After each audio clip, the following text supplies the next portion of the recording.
Salut à tous et bienvenue dans cette vidéo. Je vous retrouve aujourd'hui pour parler du matériel que j'ai à la maison pour l'hiver pour mes deux gars.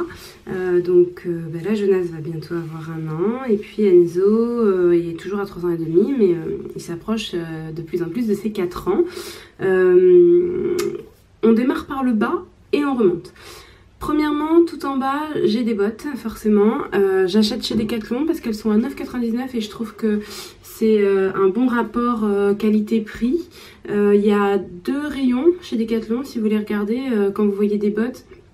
Il y a celle que je vous montre là de la marque Tribord, qui existe dans différents coloris. Et puis il y a un autre rayon où vous pouvez aller voir, c'est le rayon jardinage. Donc ça, 9,99 €. J'ai testé d'autres choses dans d'autres marques et je trouvais que c'était plutôt pas mal chez Decathlon, sachant que voilà, ils sont bien approvisionnés, c'est assez facile de trouver les pointures qu'on veut, mais ça démarre au 22-23. Là, ce que je vous ai montré, c'est du 22-23, j'en ai acheté pour Jonas, mais Jonas ne fait que du 21 pour l'instant, donc ça va faire un peu rack pour aller dans ces bottes là. Il y a quand même des bottes bébés qui existent. J'en ai pas trouvé personnellement qui me convenaient, donc j'en ai pas acheté. Et surtout, ce que j'aurais adoré acheter, c'est des bottes qui font aussi pantalon salopette. Ça existe, vous pouvez en trouver sur le site notamment dont je vous ai déjà parlé, des petits baroudeurs.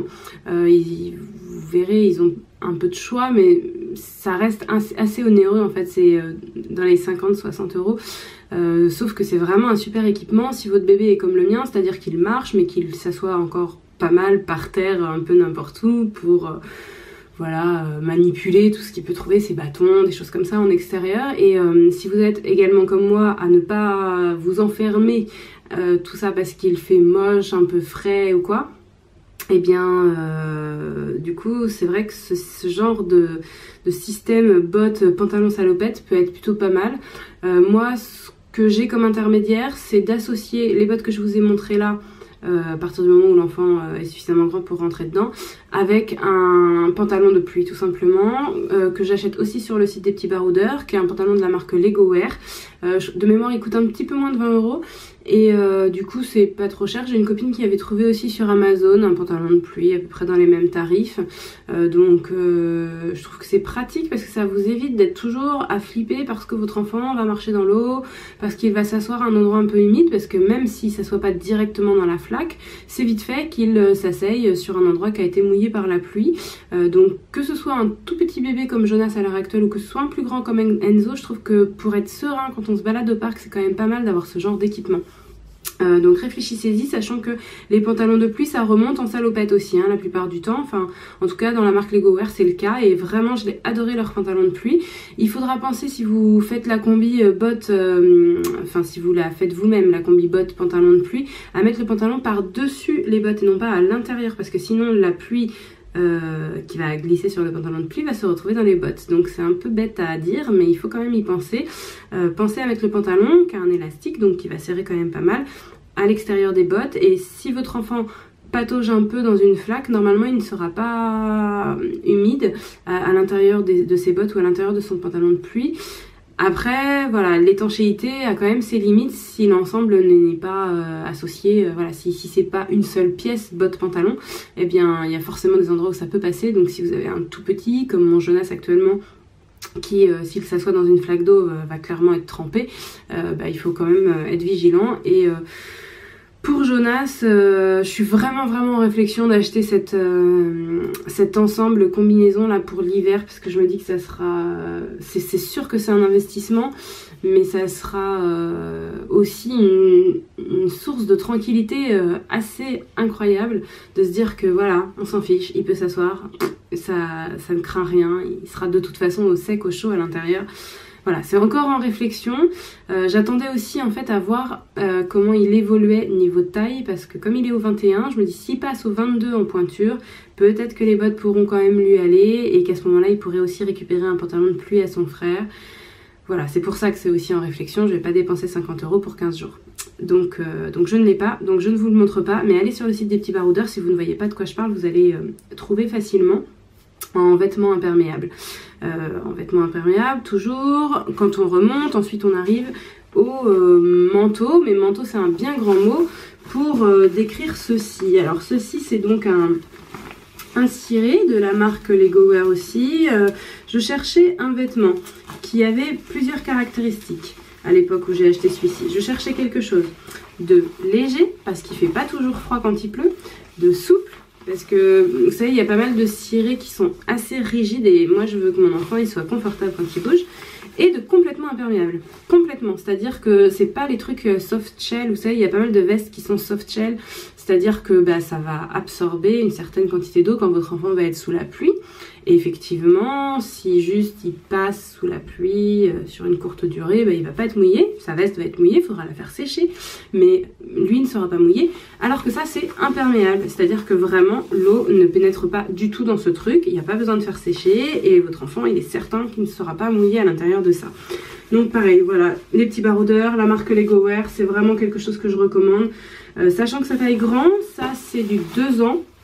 Je l'ai acheté à Enzo, il n'avait pas encore 2 ans, mais comme il avait tendance à mettre toujours des vêtements plus grands, je lui avais acheté du 2 ans, sauf que du coup il nageait un peu dedans, vers 1 an et demi quoi. Et puis finalement il l'a porté jusqu'à ses 3 ans passés. L'hiver dernier il l'avait encore. Là cet hiver ça va être un peu court, il faut qu'on ait d'autres matériels, mais en tout cas ça a fait quand même 2 saisons hivernales.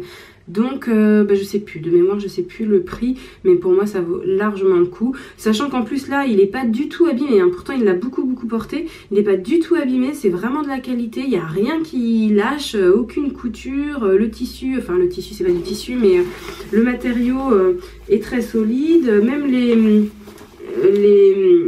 petites écritures, vous savez des fois sur les vêtements ça a tendance à partir, mais là ça s'efface pas du tout, vraiment tout est resté, vous voyez, Lego là il n'est pas du tout égratigné, tout est resté nickel. Donc ça va servir à Jonas bien sûr, et puis sans doute ça fera plusieurs saisons encore, donc pour moi c'est très rentabilisé.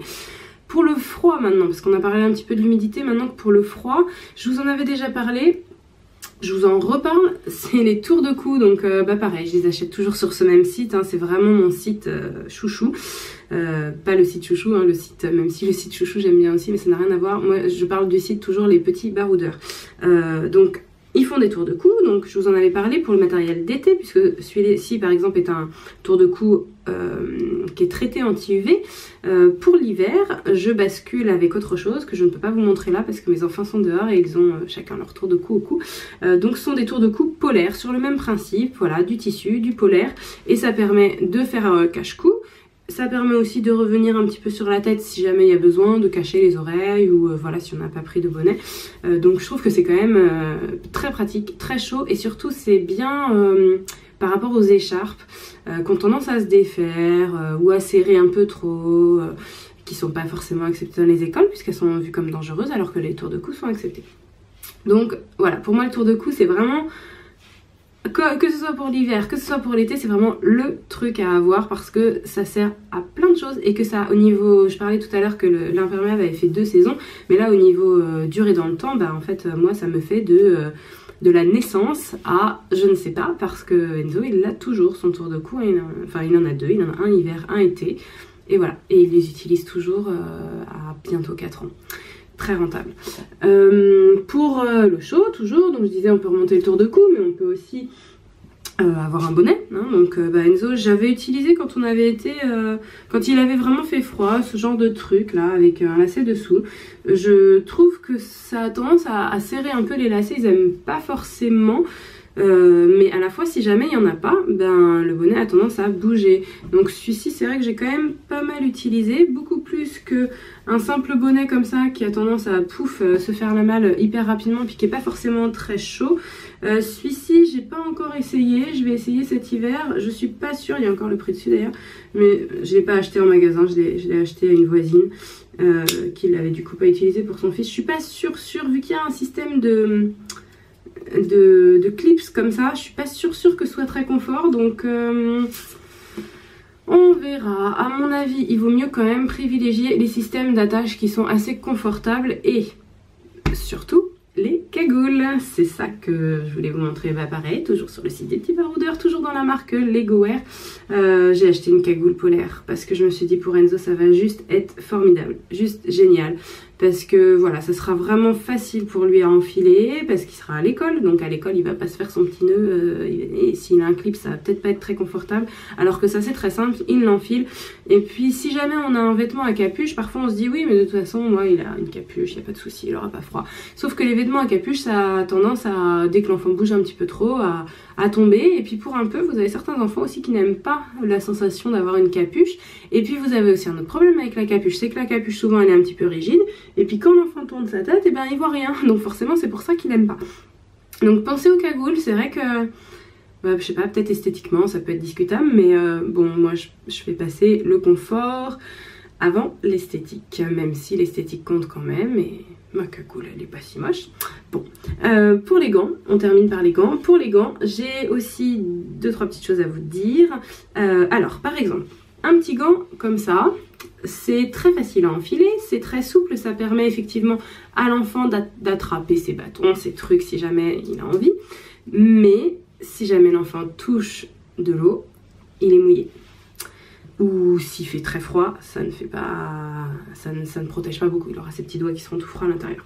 Un gros gant comme ça, effectivement c'est très chaud, c'est bien molletonné à l'intérieur. Ça va par contre avoir tendance, de la même façon que ce gros gant comme ça qui est très chaud, bien molletonné aussi, ça va par contre avoir tendance, ce genre de truc, à s'en aller en fait de la main. Parce que bah, c'est tellement gros que la petite main de bébé, pouf, ou alors il faut que ce soit bien resserré. Si vous prenez quelque chose de très gros, là où il y a la petite main de bébé, il faut que ce soit très resserré au poignet. Genre là, vous voyez, c'est pas du tout resserré et donc ça glisse en deux.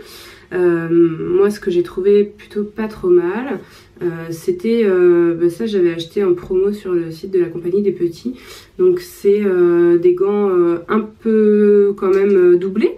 Donc qui vont quand même protéger un peu de l'humidité du froid, mais qui ne vont pas résister malheureusement à la pluie. Donc il faudra faire quand même attention si l'enfant se met à patouiller dans l'eau, quoi, parce qu'il aura les mains trempées clairement. Donc c'est pas l'idéal non plus. L'idéal ça serait d'avoir quelque chose qui reste souple mais qui soit plus imperméable. Là je n'en ai pas à vous montrer, je ne sais même pas si ça existe, mais en tout cas ceux-ci j'en suis assez contente parce que ils sont faciles à enfiler, ils ont un petit cordon de resserrage qui fait que ça ne part pas et ils ont un lien, ça il faut penser au petit lien hein, quand même qui passe dans le manteau et qui permet que les deux gants restent de toute façon suspendus à côté des mains si l'enfant décide de les enlever. Pourquoi ce sont des gants comme ça, des moufles et non pas des gants qui s'enfilent, vous savez, doigt par doigt? Parce que l'enfant, surtout petit, lui enfiler plusieurs fois par jour des gants doigt par doigt, je pense que vous allez vous arracher les cheveux. Donc choisissez plutôt quelque chose voilà comme ça d'assez lâche, d'assez facile à enfiler mais qui a quand même un cordon de resserrage, et s'il n'y a pas la petite sécurité du cordon, bricolez-la vous-même, ça vous évitera de les perdre. C'est vite fait de perdre un gant, et puis pour un peu que votre enfant est chez la nounou à l'école ou quoi, ben voilà, ils ont beaucoup d'enfants à gérer, donc dans la masse, un gant de perdu, ça passe complètement inaperçu. Faites-y attention si vous trouvez une paire de gants qui vous plaît. C'est quand même chouette de ne pas les perdre. Voilà, je crois que j'ai fait le tour pour l'hiver. Alors il y a du matériel bien sûr autre qui existe que moi là j'ai pas, donc je vais pas en parler. Si vous, il y a des choses que vous utilisez à la maison qui sont juste géniales et que vous voudriez aussi le partager, ben allez-y, vous mettez en commentaire. Éventuellement, je sais pas si c'est possible en commentaire, mais je pense ça doit être possible de mettre des liens vers des photos ou vers des sites web. Voilà, ça permet un petit peu de nous échanger nos bons plans. Par cette vidéo, je voulais peut-être juste vous faire gagner du temps dans votre réflexion, et puis vous faire éventuellement penser à des choses auxquelles vous n'aviez pas pensé.